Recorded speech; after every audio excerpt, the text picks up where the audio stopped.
ዩቲዩብ አልገባችሁም እናንተ ብዬ አስባለሁ። ማለት ዩቲዩብ ሁለት ነገር ይፈልጋል ጥሩ ደረጃ ለመድረስ ወይ ለመስራት ተመልካች እንድታገኙ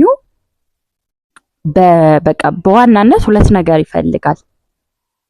አንደኛው ዩቲዩብ በጣም ቫይራል የሚወጣው ሰዎች የሚመለከቱላችሁ በጣም በቃ እናንተ የፈለጋችሁበት በዩቲዩብ ጥሩ ደረጃ ለመድረስ ካሰባችሁ በጣም መጀመሪያ ልክ እንደማንኛውም የንግድ ስራ እንደማንኛውም ለምሳሌ ሱቅ ስትከፍቱ ሰላም ውድና የተከበራችሁ የዩቲዩብ ቤተሰቦቼ እንዴት ናችሁ?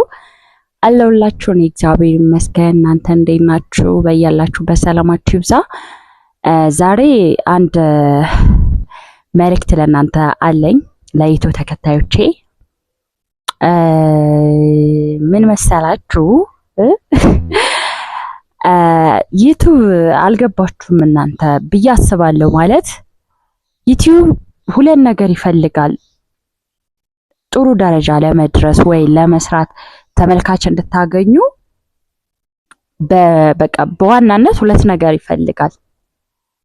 አንደኛው ዩቲዩብ በጣም ቫይራል የሚወጣው ሰዎች የሚመለከቱላችሁ በጣም በቃ እናንተ የፈለጋችሁበት በዩቲዩብ ጥሩ ደረጃ ለመድረስ ካሰባችሁ በጣም መጀመሪያ ልክ እንደማንኛውም የንግድ ስራ እንደማንኛውም ለምሳሌ ሱቅ ስትከፍቱ የትኛውንም አይነት ቢዝነስ ስትጀምሩ ኢንካም ያስፈልጋችኋል። መጀመሪያ መነሻ የቤት ኪራይ የምትከፍሉበት እቃ አቅርቦት የምታቀርቡበት በቂ ብር ያስፈልጋችኋል። ከዛ በኋላ ነው አይደለ ወደ ትርፍ የምትሄዱት።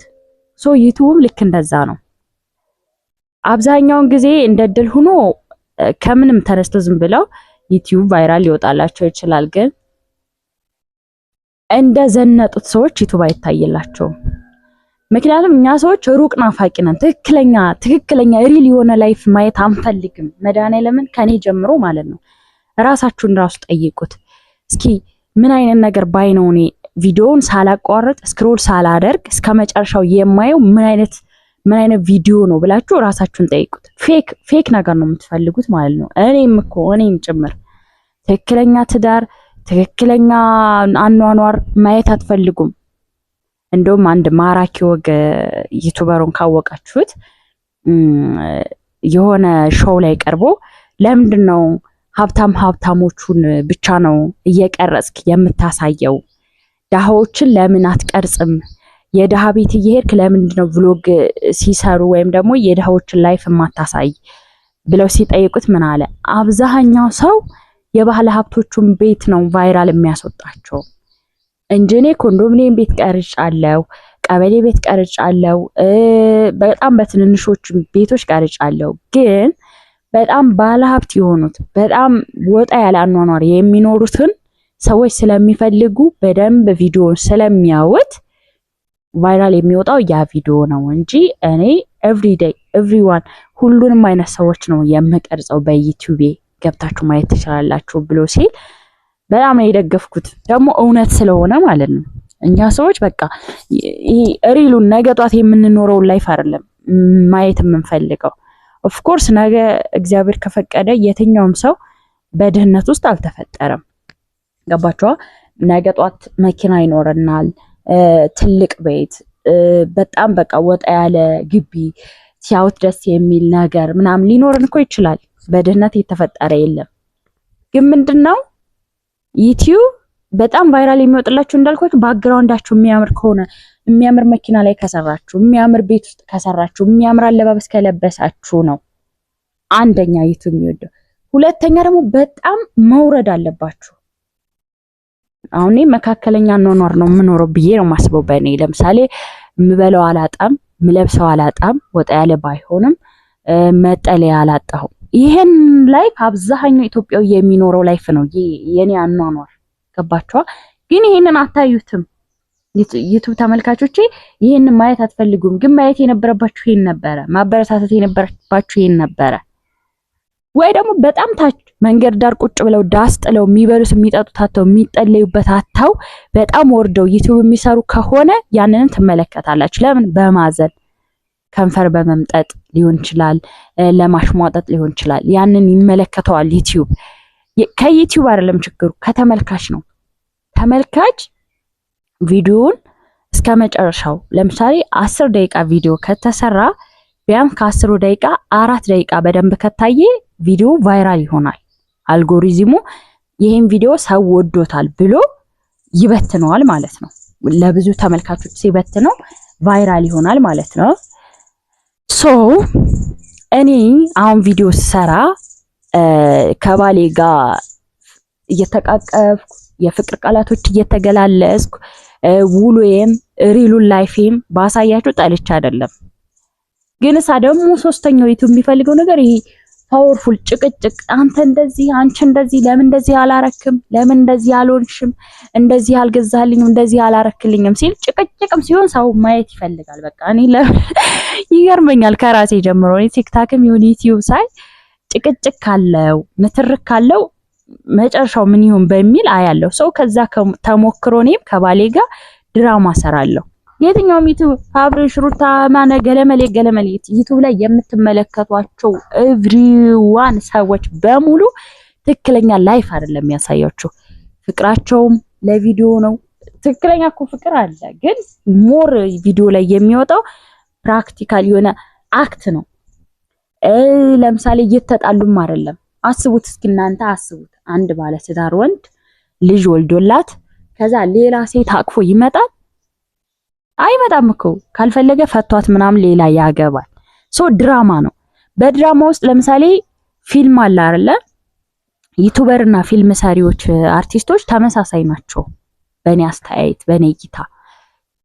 ለምሳሌ ዩቲዩበር ከኔ ከትላንት ወደ ባሌ ጋር ሽቶ ለምን አልገዛህልኝም፣ ሎሽን ለምን ልሽን ገዛህ ብዬ በተጨቃጨኩበት በጣም ቢግ ትልቅ የሆነ አስተማሪ ነጥብ አለው። ለማስተማር ነው ያን ቪዲዮ የሰራ ነው እንጂ እኔ እግዚአብሔር ይመስገን ባሌም የምፈልገውን አላሳጣኝም። እኔም ደግሞ ባለኝ የምኖር የምደሰት ሴት ነኝ እንጂ የሌለኝም ባሌን ማጨናነቅ አይነት ሴት ሁኛ አይደለም። ግን ያስተምሮቱም እንደሚያስተምረው ነጥቡን ልንገራችሁ። ባላችሁ እየወደዳችሁ እያከበራችሁ አንድ ላይ እየኖራችሁ የሴቷ ፍላጎት ከባላችሁ ኪስ መጠን በላይ ከሆነ የባላችሁ ባህሪ እንደሚቀያየር፣ አግሬሲቭ እንደሚሆንባችሁ፣ ዲስሪስፔክት እንደሚያደርጋችሁ የሚያስተምር ቪዲዮ ነው። ወንዱ ደግሞ ብር ካለው የሚስቱን ፍላጎት የማሟላት ግዴታ እንዳለበት ለእናንተ እያስተላለፍኩ ነበረ ያን ቪዲዮ የሰራሁት። ግን እናንተ ቀጥታ ነው የተረዳችሁት። ኦፍ ኮርስ በቃ የተናገራችሁን ተናገራችሁ፣ ችግር የለም። ሚዲያ ሲወጣ ሁሌ ተመሳሳይ ነገር አለም፣ ተቃራኒም ነገር አክቲቪቲ ማድረግ አለብን፣ መቀበል አለብን። አንቺ እንዲነሽ ብላችሁ ብትሰርቡኝና ቅር አይለኝም። ምክንያቱም ሚዲያ ላይ እስከወጣው ድረስ የምታደንቁኝንም የምትጠሉኝንም የምታበራታቱኝንም ወደኋላ ልስጎትቱኝ የምትሞክሩትንም እያየው መቀጠል ነው ያለብኝ ማለት ነው። ሶ ከዛ ቀጥሎ ደግሞ ትላንትና ነው ከትላንት ወዲያ የሆነ ቪዲዮ አንተ እኔ አትሂድ ያልኩበት ቦታ ለምን ነው የሄድከው? እኔ ሚስትህ ነኝ። እኔ ሚስትህ እያለ አትሂድ እዚህ ቦታ መሄድ የለብህም ካልኩ እሺ ብለህ ልታከብረኝ ይገባል። ምክንያቱም አንተ እንደዚህ አታርጊ ሚስቴ ካልከኝ እኔ በጣም ነው የምሰማህ፣ በጣም ነው የማዳምጥህ። ያለ አንተ ፍቃድ የትም መሄድ አልፈልግም። ሶ እኔ እንደዛ እንደማደርገው ሁሉ አንተም ደግሞ እኔ ልታዳምጠኝ ግድ ይልሃል ብዬ ድራማ ሰራው። ከዛ መማር የነበረባችሁ ምን ነበረ? ባላችሁ ማዳመጥ እንዳለበት እኩል እናንተ ነው ባላችሁ ያዛችኋላ እዚህ ቦታ እንዳትሄጂ ይሄን እንዳታደርጊ ብሎ እንደ ወንድ ሲያዛችሁ ህግ ጥሳችሁ ወይም የሱን ነገር ጥሳችሁ መሄድ የለባችሁ። ከሄዳችሁ ስትመጡ አትሂጂ ብዬሻል ነበር ለምን ንቀሺ ነው የሚል ጭቅጭቅ ይፈጠራል። ሶ ወንዱ እንደዛ እንደሚላችሁ ሁሉ ሴቷም ደግሞ ባሏን የማዘዝ መብት እንዳላት አስተማሪ የቤተሰብ ድራማ ነው የሰራ ነው እንጂ እንደምታስቡት እግዚአብሔር ይመስገን። ሲጀመር የትኛውም ባልና ሚስት ትክክለኛ ጭቅጭቅ ካለ በትዳር ውስጥ ጭቅጭቅ የለም የሚል ሰው ካለ በጣም ውሸታም ነው። እንኳን ከተለያየ ቤተሰብ የመጣ ከተለያየ አስተዳደግ ከተለያየ ባህል ከተለያየ ማህበረሰብ መተን ይቅርና እህት ወንድም አንድ ላይ ከኖረ እኮ አለመግባባት ይፈጠራል አይደለ? ደቂቃ እንዳይበዛባችሁ ጋይሶች። ግን ምንድነው ትክክለኛ ጭቅጭቅ የባልና ሚስት ትክክለኛ ጸብ ካለ ሚዲያ አይወጣም። እመኑ በጭራሽ። ምክንያቱም ጸብ ላይ ሆናችሁ ትክክለኛ ጸብ ላይ ሆናችሁ እኮ ካሜራ እንዴት ነው የምትደቅኑት? አስቡት። ግን ተመካክራችሁ አስተማሪ ነገር ይሰጣል ብላችሁ ያሰባችሁትን ነገር ነው ለሚዲያ የምታካፍሉት እንጂ ትክክለኛ ሪል ጭቅጭቅ ከሆነ ማንም ሰው እኔ ሚዲያ ላይ ያወጣል ብዬ አላስብም ማለት ነው። አሳከከኝ እዚህ ጋር ደግሞ አሳከከኝ። አረማሲ ድረሽ ጥቁር አይደለም እዚህ ጋር ጥቁር ነው እንዴ? ጥቁር አይደለም። በነገራችን ላይ እዚህ ጋር አንዳንድ የሚጠቁርባችሁ ሰዎች ካላችሁ በዚሁ ኮሜንት አድርጉና እንዴ እኔ በጣም ጥቁር ነበር፣ ይሄ ከዚህ እስከዚህ በጣም ጥቁር ነበረ፣ አሁን እንዴት ከጥቁር ወደዚህ ነጭ እንዲሆን እንዳደረኩት እንደዚህ ጽድት እንዲሆን እንዳደረኩት ቪዲዮ ሰራላችኋለሁ። በዚህ የተቸገራችሁ ካላችሁ ኮሜንት ላይ አሳውቁኝ እና ይሄኛውም እንደዚሁ ጽድት ያለ ነው። በፊት ግን ማርያምን ከዚህ እስከዚህ ይጠቁር ነበር። በጣም ነበር የሚያስጠላው አጭር ቦዲ ምናምን ለመልበስ ከዛ ሰው ጋር እንትን ለማለት በጣም ፈራ ነበር ከመጠቆሩ የተነሳ ማለት ነው። አሁን ግን እንደምታዩት ዋፍሻለ ነው። ምንም ኤዲቲንግ የለውም። ሶ በዚህ የተቸገራችሁ ካላችሁ እኔ ኮሜንት ላይ በምን አይነት መንገድ እንዳስለቀኩት እነግራችኋለሁ። ኤልዱ ስሪልን ቪዲዮ በሉ ማለት ነው፣ ሰራላችኋለሁ። እኔስ ወደ ሐሳቤ ስመለስ እኔና ውዱ ባሌ ቪዲዮ ስንሰራ እናንተን ለማስተማር ነው። የቱ ነጥብ ነው የሚያስተምረው ብላችሁ ቪዲዮን ከልቡ ናችሁ ስሙት። እኔ ስለተናገራችሁ ምናምን ደብሮኝ አይደለም። ምንም ተናገሩ፣ ምን ስለምትወዱን ነው። በቃ እኛን ብዙ ጊዜ እኮ ሰዎች ሲሳሳቱ ዝም ብሎ የሚያልፈው ስለማያይ ካልወደዳችሁ ነው እንጂ እኛን አሁን አትጨቃጨቁ፣ ሰላማዊ ነገር ስሩልን፣ ፍቅር ሰሩልን የምትሉ እኛን ስለምትወዱ ነው። ከዛ ባትወዱን ኑሮ እንደዛ አትሉም ነበረ። ሙቀት ኮምቦልቻ ላይ ማለት ያሳብ በቃ እብደት ታውቃላችሁ። በጣም ነው ሊያሳብደኝ ነው። እኔ በቃ ውጭ ላይ ነው ያለሁት አሁን፣ ግን በጣም ነው የሚሞቀው ቤተሰቦቼ። ኢኒዌይስ ይሄን ቪዲዮ እስከ መጨረሻው ከሰማችሁት ቪዲዮን አሳድጉት።